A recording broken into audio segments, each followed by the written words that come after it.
Because there are a number of people. Good morning, everyone. Yes, good morning, everyone. I am Francis Soliano from the Literary and Cultural Studies program of the Ateneo de Manila University. We are happy to welcome you to this lecture, COP30 2025 at the Amazon, Climate Change Between Emergency and Obstruction by Dr. Carlos Milani. This lecture is hosted by the Literary and Cultural Studies program in cooperation with the Department of Sociology and Anthropology, Coastal Cities at Risk in the Philippines, Kritika Kultura, Bloom, and Klima. To formally open the lecture, we have Dr. Emma Borio, Principal Investigator and Project Leader of Coastal Cities at Risk in the Philippines and Professor Emeritus at the Ateneo. Dr. Borio will be followed by Dr. Enrique Nino Leviste, who is the Chair of the Department of Sociology and Anthropology of Ateneo University. Friends, let us welcome Dr. Borio and Dr. Leviste.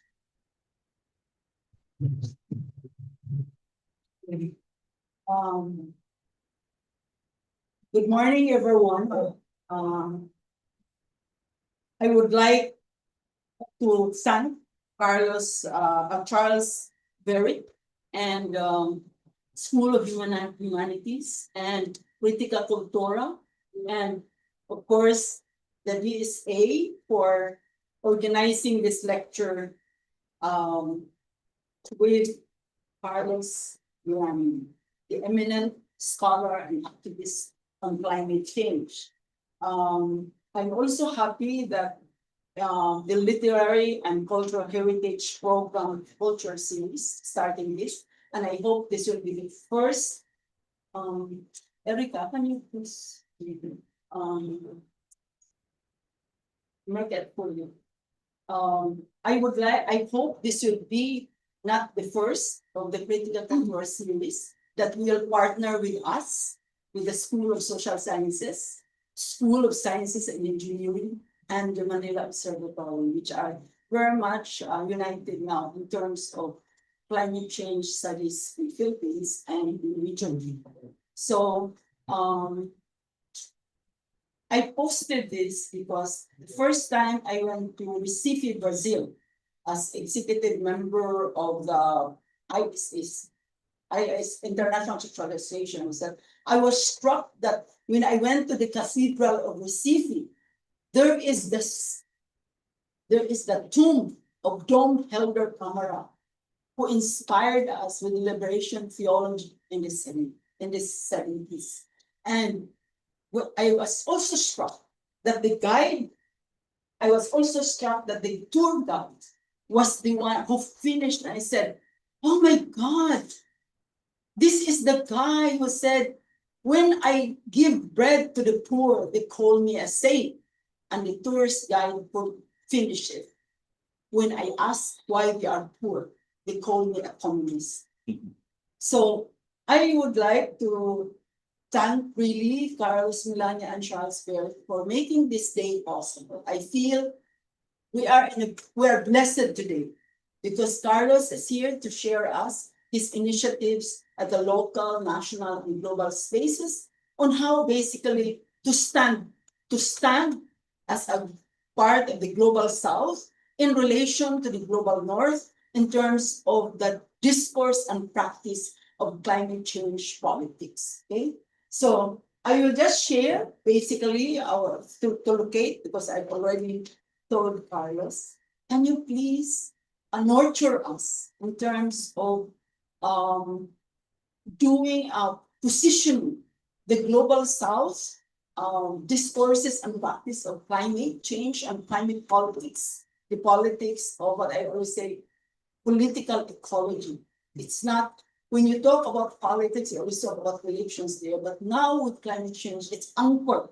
It's anchored on the ecology, ecosystems of both North and South systems. Okay? So I just want to share. If you look at that, the Coastal Cities at Risk project started in 2012. And we basically partnered with Lagos, Africa, Bangkok, and then Vancouver, and Manila, of course.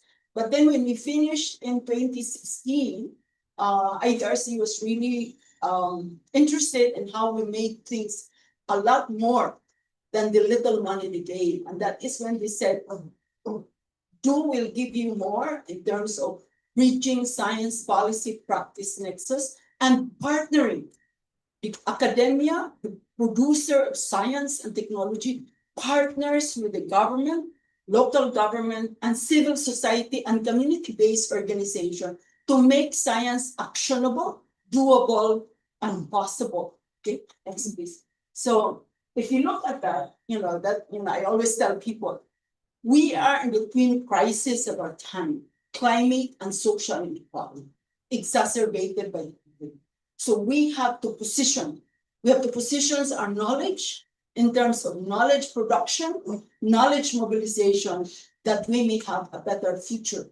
Climate change have really warmed the earth, and I always tell every time I take grab here, I will say, let's go straight and not waste all this one way and contribute to heating the earth. In fact, I tell my students in Master Disaster Risk and Resilience, every time you do something, ask yourself, are you cooling the earth or heating the earth?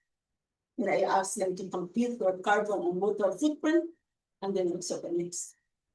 This is very important for us, the coastal cities at risk, because the Philippines has always topped them, the top 3 for the last 3 years. Next, please. And next.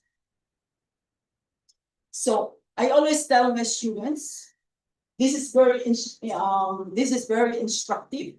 Yes, the Philippines always top the in top world risk index, and they always say because we are located in the middle of the Pacific Ocean.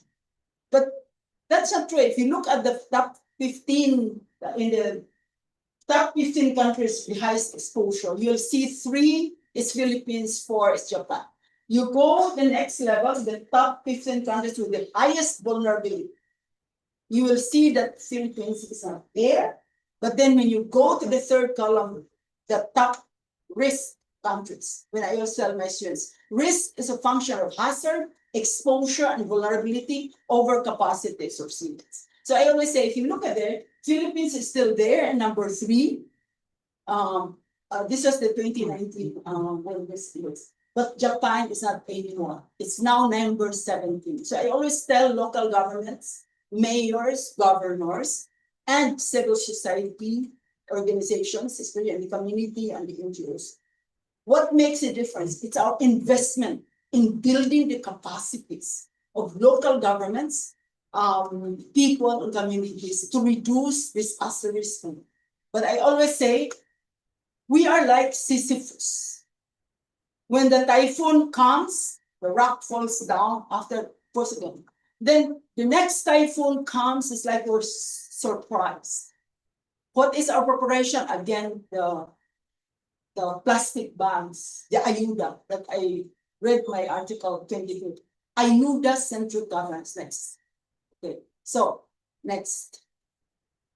So basically, we know that climate and disasters have really doubled. And then, so I always tell people, what do we need to do? I always tell the physical scientists, we need to humanize and socialize the physical science production and mobilization. And we as social scientists, we need to naturalize. We have to anchor the production of social relations, mobilization of social capital anchored on the ecosystems of politics, economy, and society. Next.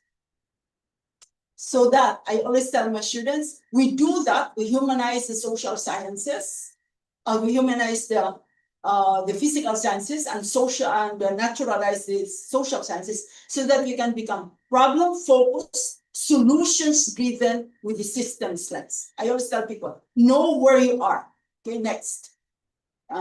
So this is what we're doing.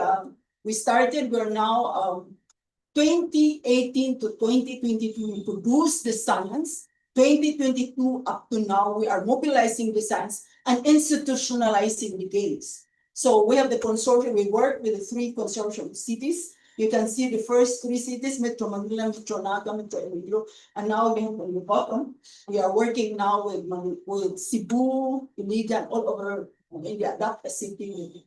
And you can see there, we do a climate disaster risk assessment with the decision makers, with the implementers, and with the program managers, so that the climate disaster risk assessment is supposed to update the local climate adaptation plan, the city land use plan, the annual investment plan, and then policies, programs, and activities plan. But what do we find? It's just compliance. We produce so many plans, but it's just to comply, because the local government will not get their share of the era if you not submit. So this is my challenge to all of us here. We produce our science by doing when I say, what are the 3 principles of transformative action research? You co-generate knowledge with stakeholders. If you do that, you co-create your capacities as scientists, professionals, practitioners, with leading with other people communities, leading to co-ownership, co-stewardship, and co-governance. Next. So that's basically what we're doing now. We institutionalize the resilience agenda through our tools, concepts, networks, and partnerships, and at the local level with local universities, with local governments, at the global, at the national level. We'll see that. And then, by the way, for those who are Ateneans, the Ateneo de Manila represents the higher education institution in the National Disaster Risk Management Council. And we sit there.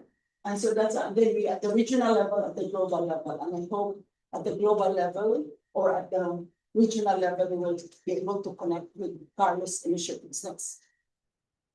So this is the team that produces science, but on the right side, that's the team that mobilizes science with local governments. Next.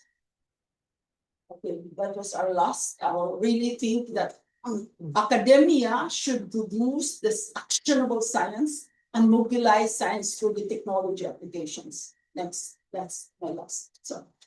So okay, my message to science leaders is that if you want to go alone, go. If you want to go fast, go alone. But if you want to go farther, you have to go together in before a horizon that promises to be, shall we say, more gentle to us. Next. That's the last one. I told Carlos, why am I here and why am I in the IPCC? Because if you see there, you will see that Southeast Asian cities are full of hazards. But then when you track the progress of disaster risk reduction, it cannot be tracked because there's not enough literature. So I always tell Filipinos, it's our national duty to write about ourselves so that we can be part of the co-production of knowledge. Right now, I'm with the IPCC. A lot of the reference are global north because they are capable. Their faculty do not have to teach 24 units the whole year. Their faculty get grants to provide. Here, we have to look for our own grants. So I'm looking at all the young people. This Erica is one of my assistants. I call them my IPCC angels because you have to assess, you have to search this global engines of literature. And I said, you have to help me there. So anyway, I'd like to end by saying that thank you very much, School of Humanities and Critical Cultura, for bringing Carlos here. Carlos has been central, and his work inspires us. He has been mapping mapping I like it, obstruction mechanisms.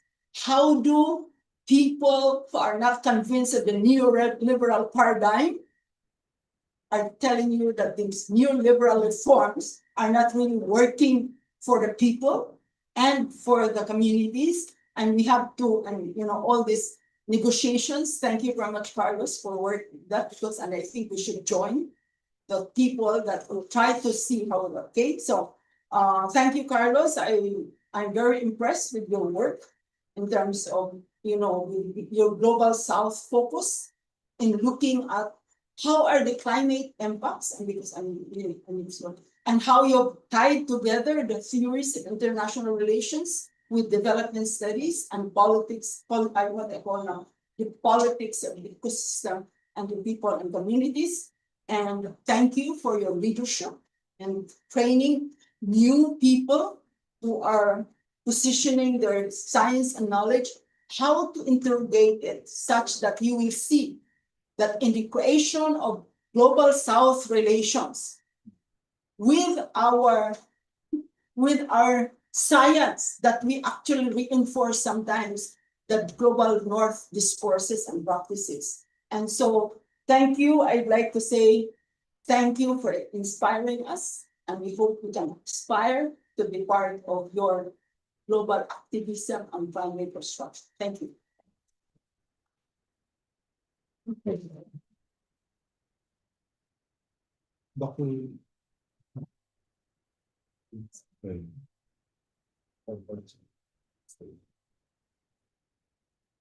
Good morning, everyone. Let me begin by thanking the Literary and Cultural Studies program, headed by Dr. Charlie Very, for organizing this very important event. I am pleased, along with Dr. Emma Porio, to represent the Department of Sociology and Anthropology, and to be here in the company of partners from coastal cities at risk in the Philippines, Critica Cultura, Plume, and Klima.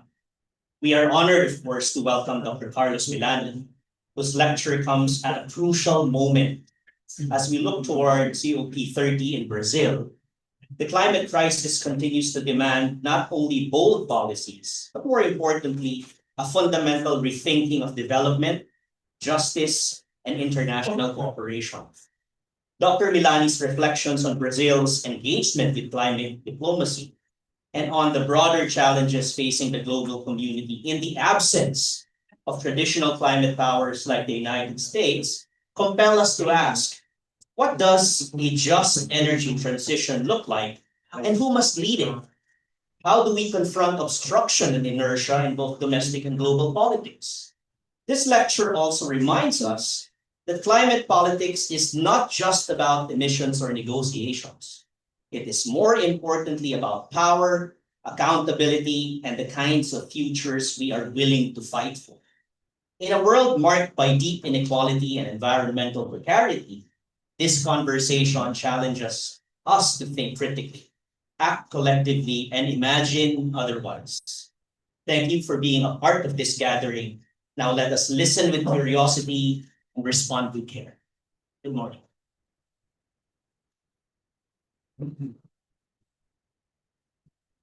Again, thank you very much, Dr. Poria and Dr. Luiz.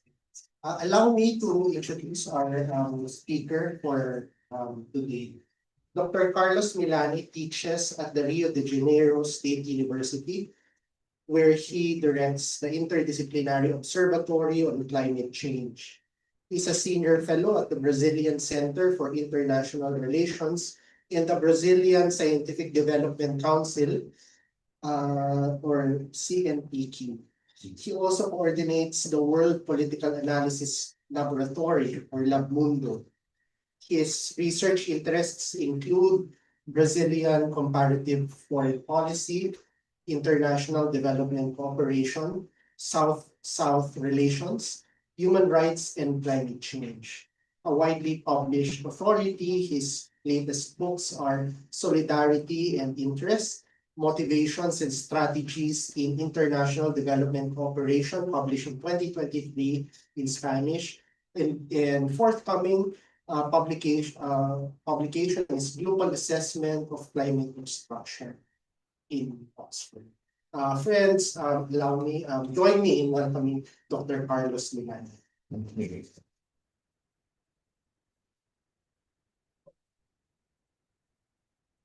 Thanks a lot. It's really a great pleasure to be here.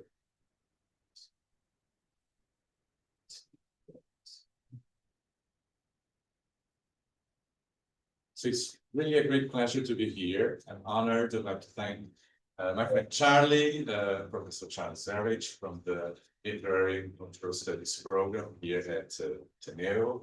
It's a great honor to be here with Dr. Porio and all the colleagues from other programs that have supported the organization like this gathering. Without further ado, I'm going to go directly to the subject matter of my talk. Because there are lots of expectations concerning this COP. You know that where a conference of parties is held matters because the presidency of the COP has lots of agenda setting power. And after 3 consecutive experiences of climate COPs being held in not very democratic countries, to be very diplomatic, in Azerbaijan, in the Emirates, and in Egypt. Now we have the possibility again to have finally a COP in an electoral democracy, full of problems, full of inequalities, lots of things to be solved as a developing country, as a rising economy, but a developing country with lots of contradictions. But at least democracy is there. And I think that this is something extremely important to make this moment of the next COP number 30, not only a key moment in terms of negotiations of the climate policies globally, but also a symbolic and a political moment where civil society, social movements, and I would say particularly indigenous movements will be extremely present at the heart of the South American Amazon. And when I say indigenous populations, I'm not referring only to the Brazilian indigenous populations, but to the whole indigenous populations across the Amazon rainforest, which covers 8 countries in South America. So in my university, I direct this observatory, which is very interdisciplinary in nature. I was just telling Professor Porio and Professor Verich that it congregates oceanographers, educators, lawyers, social scientists, environmental engineers, and it's not easy to talk to. I mean, even if we are friends, we are very civilized. I mean, in terms of language, concept, trajectories of disciplines, it's a challenge to build research agendas and to build capacity building together with such a diverse array of professionals and scholars. But I think it's a need if you want to tackle the issue of climate change and the climate emergency, as I prefer to call it nowadays. So this is more or less my plan. I'll try to be as brief as possible. I'll make a brief introduction, then I'll give you a brief background on Brazil's climate governance and the national emissions profile in Brazil. And I'll do this not only because I'm Brazilian, but also because Brazil presides over this COP this year. And as I said, the presidency matters. And you will see when we come to the agenda that there is a kind of a Brazilian face in the agenda, right? Issues that are going to be on the agenda would have been unimaginable in Egypt, in the Emirates, or in Azerbaijan. The contradictions are still there, of course, because Brazil is a capitalist state. So, and Brazil is an oil producer and an oil exporter country. Right? So contradictions are there, but you're going to see that some agenda items are interesting for the sake of democracy advancement in climate-related negotiations and policies. So that's the reason why I'll give you this background.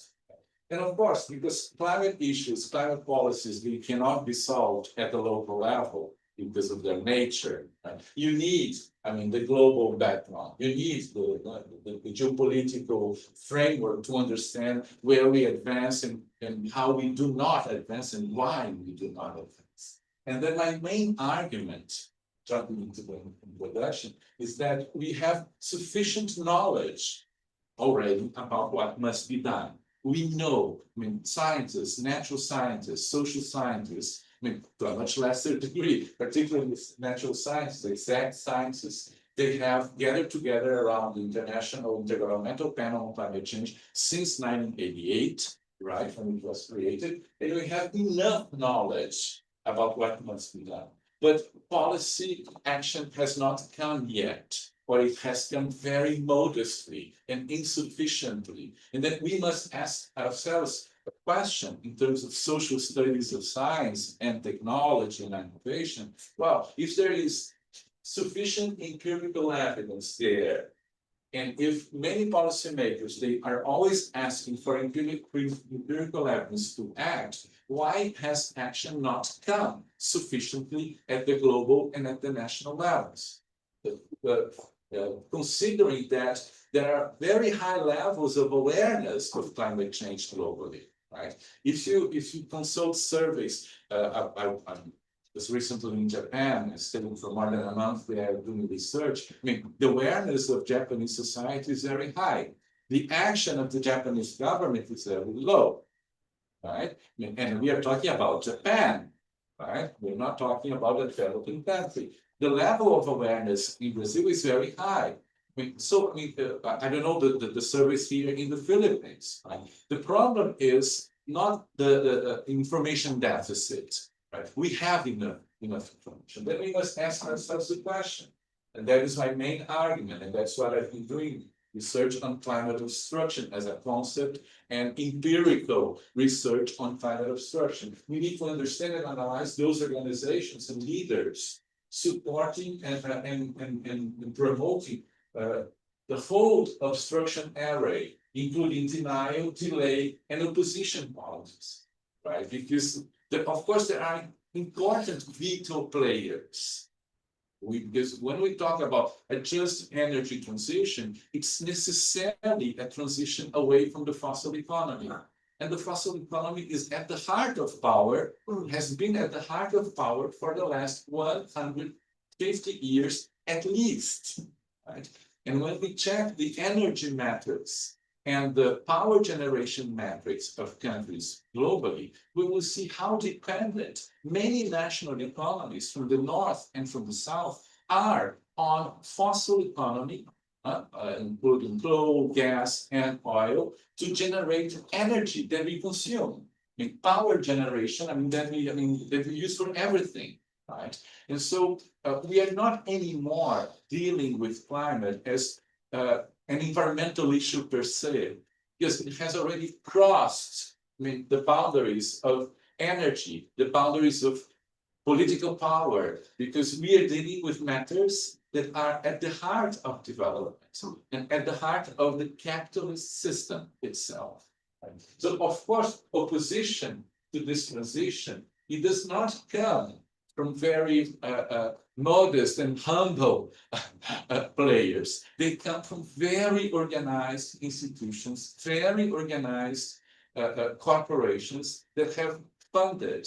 More than that, they have known about the unsound effects of climate change since the 60s, and they have hidden these facts from society, right? This has just been reviewed recently in Shell, for example, other oil companies, they had done research years before the foundation of the Intergovernmental Panel on Climate Change about the effects of global warming, about the effects of carbon economy on global warming, but they had hidden this information from society. There is a wonderful book written by Naomi Oreskes, which you probably know, with a beautiful title, The Merchants of Doubt, where she analyzes empirically the history, the trajectory of how companies in different fields, tobacco for cancer and health issues, oil companies for climate change, nuclear companies for the effects of the use of nuclear energy, etc., how they have manipulated information and disseminated disinformation going against information integrity about the science that has been produced on health, on climate currently, or on cancer issues previously, in order to delay the implementation of policies that were commensurate with what science had already told policymakers what to do. So we have to know this, and very little is known about climate obstruction in the global south. Most of the literature covers the US, the UK, to a lesser extent, Australia, and some European countries. So what is climate obstruction, right? So climate obstruction is a multi-scalar and multi-stakeholder operation. It involves a wide range of economic and social actors. It's considered as a set of intentional actions and efforts to slow or block policies. For example, when Petrobras' current president in Brazil, right? Petrobras from Brazil, the big half-state oil company in the country, Magda Chambriard, when she says, well, what happens in Amazonia in Brazil has nothing to do with the floods in the very south of the country. What kind of statement is that? We say this is a sort of climate denial. Yeah, Because it's an implicatory climate denial, right? Disconnect cause and effect. Right? One for the Currently, it's very difficult to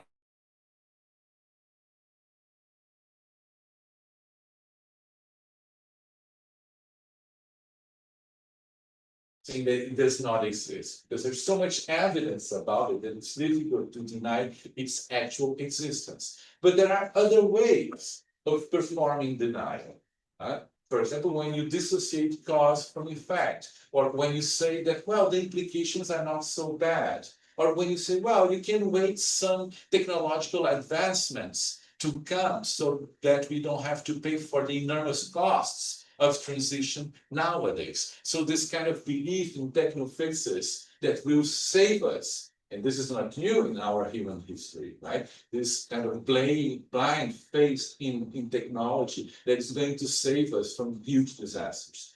We don't need to be anti-science and anti-technology advancement as progressive thinkers and scholars. Of course not, right? Because we defend science. But we must have a very critical view of the role of technology and the role of innovation in society. This is the concept that we are managing, right? It has been published last year in the first book of the network that I'm part of, run by Brown University's Climate Social Science Network, Climate Obstruction Across Europe. And now we are just finished. It's coming out in September, also by Oxford University Press. Climate obstruction, a global assessment, right? Where we have more advances in terms of what is going on in global south countries too. What's the background in Brazil where next COP is going to be held? Right. Well, the background is that we have a political economy that is highly dependent on the export of primary commodities, right? Our energy profile is very safe. In opposition to many other rising economies and developing and developed countries, our energy matrix is very clean. More than 85% of power generation in Brazil depends on hydropower and renewables, including solar and wind energy. This is something that is totally different. This is a world map, but you can see, well, that this is Brazil, right, in South America. We changed the map because we are Brazilians, we put ourselves at the center, of course, right? So this is Africa, Western Europe, this is America and the United States. This is China, Japan, right? The Philippines appears around here. And so what you see is something very interesting because the majority of countries worldwide, they have their national emission profiles. When I say national emission profiles, I'm referring to greenhouse gas emissions, right? What constitutes the heart of nationally determined contributions of countries, right? they are dependent on fossil fuels and energy-wise. So the majority of countries worldwide, they really need to implement an energy transition away from the use of fossil fuels. In the case of some countries, this is interesting, and Brazil is one of them, the national emissions profile is not related to energy, which means that what we emit in terms of greenhouse gases is related to land use, agriculture, and deforestation. So it's the same pattern of Indonesia and the Democratic Republic of Congo, where you have huge chunks of forests, equatorial and tropical forests, that are extremely important to absorb carbon from the atmosphere. And these are the ecosystems that are under threat due to the advancement of agribusiness activities, mineral activities, extractivist activities in these countries. For you to have an idea, these are two dates, right? Some years, 1 year after our democratic constitution, which ended the military dictatorship in Brazil, constitution of 1988. So this is the presence of agribusiness in the country. It has always been very important. It represents roughly 25% of our exports. It has a very important participation in the Congress through funding of campaigns, electing governors, electing senators, electing representatives at the National Assembly, which means they have a huge chunk of political power. And of course, this is not done unintentionally. It's because through this control of political power in political institutions, they control the policymaking and the legislation procedures and processes in the country. So this is their presence in 1989, and this is their presence entering the Amazon, right? The Amazon is this part of the country. It represents around 48% of the Brazilian territory. It's a huge biome, right? And Brazil has 60% roughly of the South American Pan-Amazon, which implies that what happens in the Brazilian Amazonia matters for the whole Pan-Amazon region. Because Brazil has more than 59, 61%, depending on how the others behave towards their own Amazon ecosystem, of the whole ecosystem. So this is our national emissions profile for you to have a clear idea, right? So look at the participation of energy, right? It's only 18%. Right? It's very little in terms of emissions. The majority of our emissions, they come from LULUCF, right? Land use, including the deforestation, right? And agriculture. If you add both, it's more than 75% of our emissions. And that's the reason why when we have better control measures of deforestation, both legal and illegal deforestation, which is our main problem. Of course, when you have control measures in place and you have agencies sufficiently funded to control and monitor this, then of course our emissions reduce because it has an immediate impact on our metrics, right? All the efforts that are done, and they are important in Brazil. This is perhaps one of the rare moments when you're not going to see Carlos Milani being very critical about his own country, right? We have a very good energy matrix. This is true, right? And this is awkwardly also the result, and it's difficult to say that this as a Democrat, right?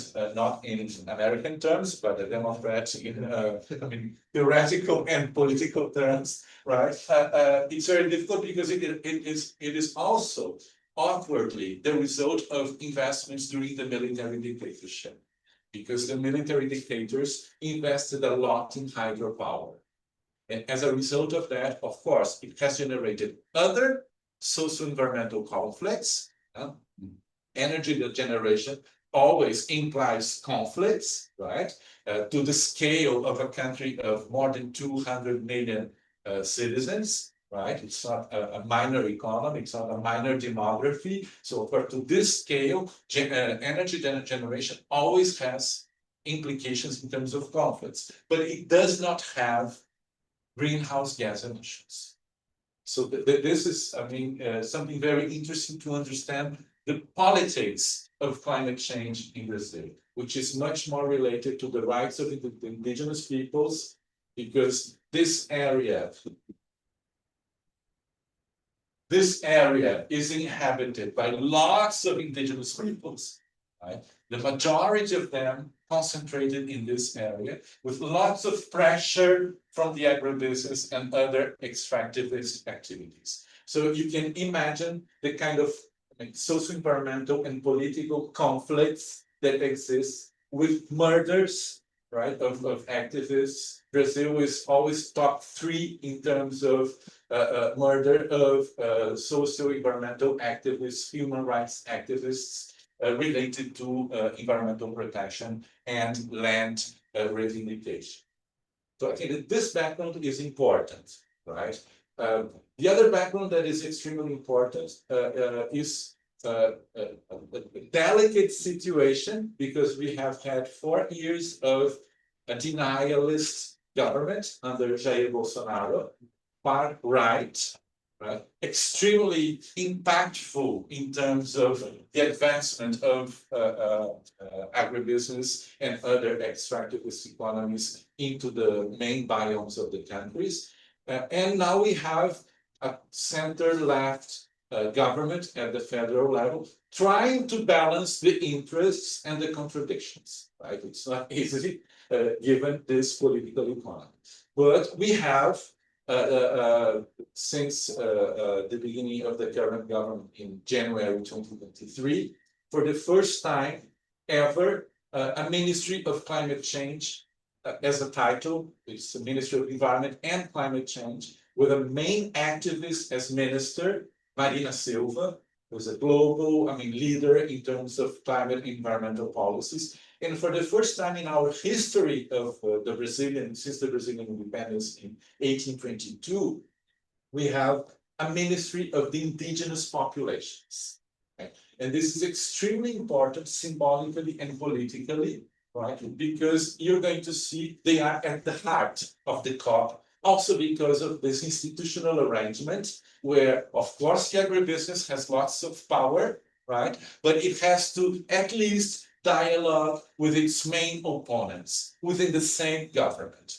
What I say normally to, simply put in 2-3 words, is that the difference between the far-right government before and the current center-left government that we have is that prior in the past, the recent past, the contradictions were outside the government because they were absolutely, sure about where they wanted to go, right? And where they wanted to go was anti-science, anti-vaccine, anti-climate, anti-rights, and so on and so forth, right?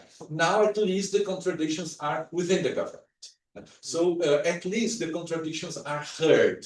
The contradictions play a role in terms of, okay, we have to discuss this, cannot be done the way it is, etc. So decisions are divided because President Lula, sometimes he wants to go to one direction, but he can't because the Congress will not allow. Right? So the politics is extremely important. And as you know, a COP has also a national legacy.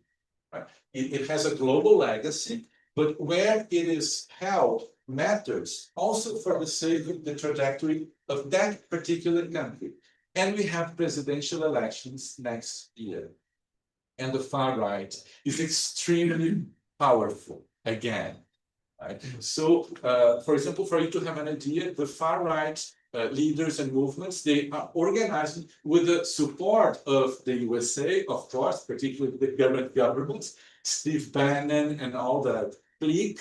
They are organizing an anti-COP summit 1 month before the official COP at the heart of the Amazon in another city in Manaus. Right, Belém is more or less here, right, where you have lots of deforestation and lots of agribusiness pressure, right? This is Belém, and Manaus is around here. So they are organizing an anti-COP as a political and symbolic movement 1 month before our COP. And so this is the politics nationally, which is important for us to understand. But we also have global challenges. Right? The global challenges I'm not going to insist on them because we know them, right? Of course, the re-emergence of Trump in the US has huge implications for climate negotiations. So you have lots of geopolitical tensions, Sino-American rivalries, and this has implications for climate negotiations, of course. You have international conflicts at the heart of Europe, and Europe has already traditionally been a climate leader in terms of proposing new norms and new mechanisms, etc. Now, the European countries, they are very much focused on their own security, reorienting lots of their own funding towards armaments and much less towards development cooperation, climate finance, and so on and so forth. Right.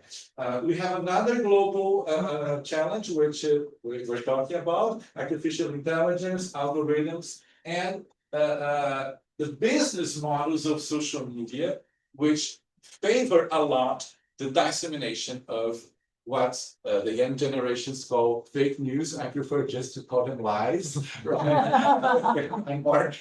I'm much older, so I can do that. Right? It's just about lying, right? And so this affects climate information integrity. And so we are not only dealing with a science policy gap, but qualitatively speaking, we are dealing with another kind of gap, which is a gap between the evidence, the empirical evidence, and the misinformation that is disseminated intentionally with political purposes, which we prefer to call disinformation. Right? Because it's not just misinformation that I have circulated unintentionally, it's very often intentionally disseminated for the sake of obstructing climate policy. And that's the reason why, by the way, information integrity about the climate science has become a key global issue. I'm also a member of an international panel on information integrity about the climate science. Right? There is a global initiative held by the United Nations and the UNESCO in Paris to promote information integrity about several chapters, and one of the chapters is exactly climate. Right? Some countries are co-sponsoring this initiative. Brazil is one of them. The UK is another one. Spain is another one. Chile, just to give you some ideas. Of course, the US is not, right? Because climate disinformation is at the heart of the current government over there, right? You have lots of greenwashing, right? I mean, companies that say, for example, well, we are going to fund climate and energy transition with the money of oil. Yeah, that's kind of contradictory, isn't it? I mean, how are you going to fund something if you maintain the economy running business as usual, right? And all this in spite of high levels of awareness in civil society on the streets. And they are going to be on the streets in Brazil, right? What's the agenda, right, for COP? We're going to see the Brazilian imprint, not only, but the Brazilian imprint on the agenda. Of course, climate finance and adaptation, right? This is the global trend because it's important to now discuss the practicalities of how do you fund these transitions, right? So climate finance is extremely important, and it's a challenge because the US is not going to be there. It's a challenge because the Europeans are going to be there, but with less funding available because of their new security priorities. The support for multilateral institutions, right? And this is interesting because we very often, and that's also my own mistake, we talk only about climate as though it were not connected to other key global agendas. And they are all interconnected.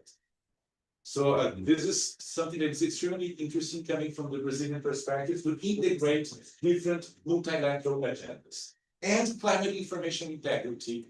So here is a Brazilian imprint, which is interesting, right? It has become a key agenda for the COP. The pillars, mobilization, the agenda of action, which is the new NDCs that countries must submit until July. Right? Many countries, 23, 24 countries have submitted this. Brazil has submitted, Japan has submitted. I don't know about the Philippines. As you know, NDCs must be renewed every 5 years. So that's why in 2030 we are renewing the NDCs, and they always must be more ambitious. And the problem is that sometimes they are not more ambitious, right? And so we are heading, according to the calculations of the scenarios, nowadays we are heading towards more than 2.1 degrees in comparison to 1990 patterns of temperatures in terms of increase of the global average temperature. So climate finance, I've already said, and the Leaders Summit, which is more diplomatic. This is something that I want to show you to go to the conclusions, right? The faces of the presidency of the COP, which I think is interesting. Okay, this is a Brazilian ambassador, white man, very Western, right? And this is not news, right? But he knows a lot about the negotiation procedures. He's a confirmed diplomat and ambassador. He's been doing these negotiations for more than 20 years, so it's important due to the geopolitical tensions that we have somebody with this expertise, this know-how in order to dialogue with other countries, convince other countries to participate, etc., etc. And Anatoli, she was the founder of Climate and Society Institute. She's very oriented towards civil society organizations, right? She comes from the civil society. And so it's interesting, and she's the current director of the Climate Change National Secretariat in the ministry under Marina Silva. So you see, this is the imprint of Marina Silva, right? Co-directing the COP, right? So you have Ministry of Foreign Affairs and Ministry of Environment and Climate Change together co-directing the COP, which is interesting, right? Because very often it's only the Ministry of Foreign Affairs that does everything. This time they have to share power together with the Ministry of Environment and Climate Change, which has other constituencies, right? And so this is important because they bring, in this Ministry of Environment and Climate Change, it brings together with it lots of social movements, lots of indigenous populations. And you see two other figures here, the Ministry of Finance, because of climate finance, it's important, and Sonia Guajajara, right, the Minister of Indigenous Populations. So, concluding remarks. We still have time, but governments must act now to cope with the Paris Agreement and the commitment to 1.5 degrees Celsius if we really want to be serious about it, right? I mean, many scientists have already said that it's over, right? But I mean, I think that politically we must maintain the agenda because it's important to maintain the commitment of the Paris Agreement. We can't have too many expectations about the results of the COP itself, but we have also to think beyond COP. Not everything is going to be solved in Belém, of course. There is a strong legacy that I see for the indigenous populations, given what is going to happen at Belém COP30, because they are going to be very present. They have already announced the huge associations of indigenous populations across South America. We are going to invade Belém. Get ready for that. And that is wonderful, right? To have the invasion of Amerindians in their own ecosystem, right? So because in fact, we are the invaders, right? Originally, we are the invaders, but then they use the word of invasion, right? We are going to be there. Count on us. And I think it's going to be a beautiful moment in terms of pluralistic democracy, expressions of different cosmovisions about the climate change and the climate emergency. many indigenous intellectuals from Brazil and other South American countries are going to be there. And they say, well, what you have been talking about since IPCC, we talk about the end of the world since the 60s. Right? In their way of framing the poly crisis, the crisis of biodiversity, the crisis of climate change, etc., they have been talking about the end of the world since the 60s and 70s, way before the foundation of IPCC. So it's interesting to see how these other forms of knowledge dialogue with our scientific forms of knowledge in modernity. Right? Climate obstruction is going to be there, so we have to be prepared. And information integrity, I think it's an interesting strategic agenda because it's a positive agenda, right? So because when we talk about climate disinformation, it's very often, I think it's important, but it's very often politically connotated with the left. Whereas information integrity, who is against integrity? If you say publicly that you're against integrity, well, you're compromising lots of things politically, right? So I think this was a very smart way of framing the fight against climate disinformation, to talk positively about information integrity. And I think that we must really promote and foster this agenda. And it's very welcoming, in my view, that in spite of all the contradictions and challenges domestically and globally, that the Brazilian government is really supporting this agenda for COP30 now in Belém. Thank you so much. And sorry for the question.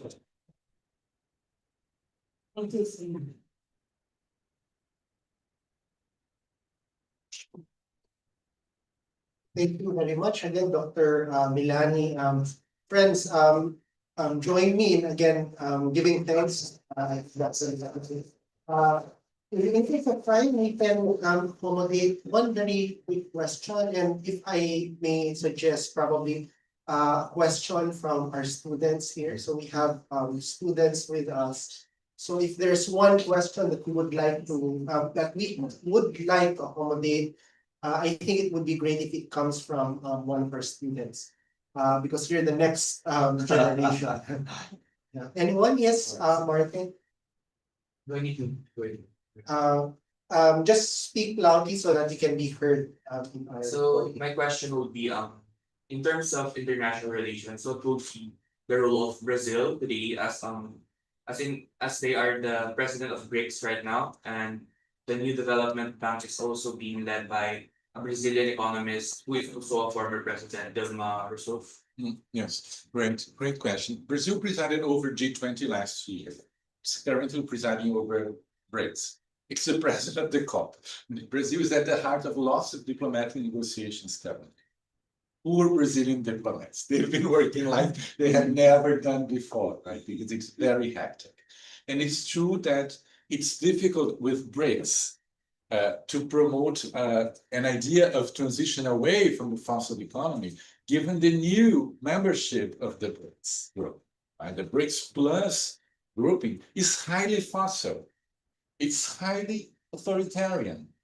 Right? So it's a very difficult agenda to talk about climate integrity, energy transition within the BRICS. In spite of this, it's going to be part of the final declaration.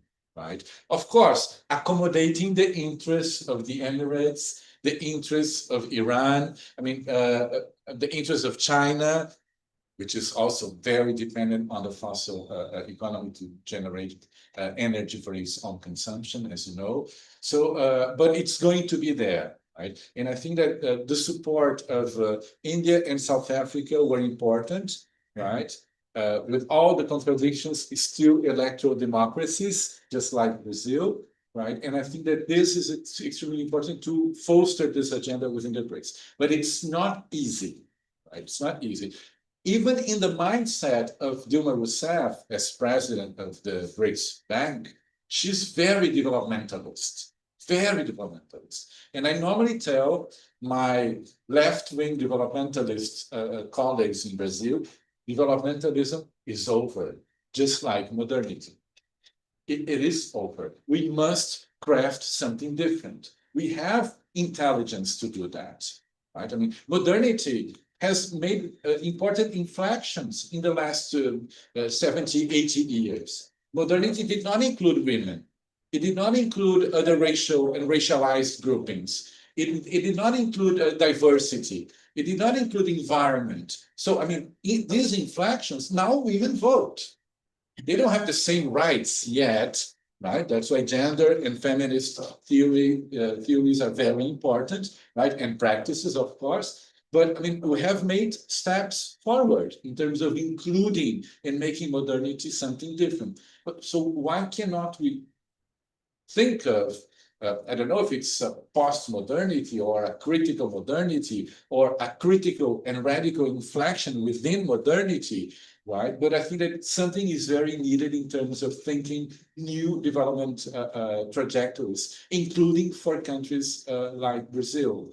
In Brazil, many of my center-left, progressive, social democrat, and you take all the brands, right, of the political spectrum, colleagues, they say that, oh, you have a very cosmopolitan view, you are defending the interests of the global north. No, I'm defending the interests of the planet. No, I'm cosmopolitan in that sense, right? But I'm not working for a global north NGO or something like this, right? I'm just a Brazilian scholar worried about the responsibilities of the Brazilian sovereign state. I'm not against the Brazilian sovereignty over the Amazon, but we must be responsible, not only reivindicate our territorial absolute sovereignty over the Brazilian Amazon. Of course, that is important, but take care of it.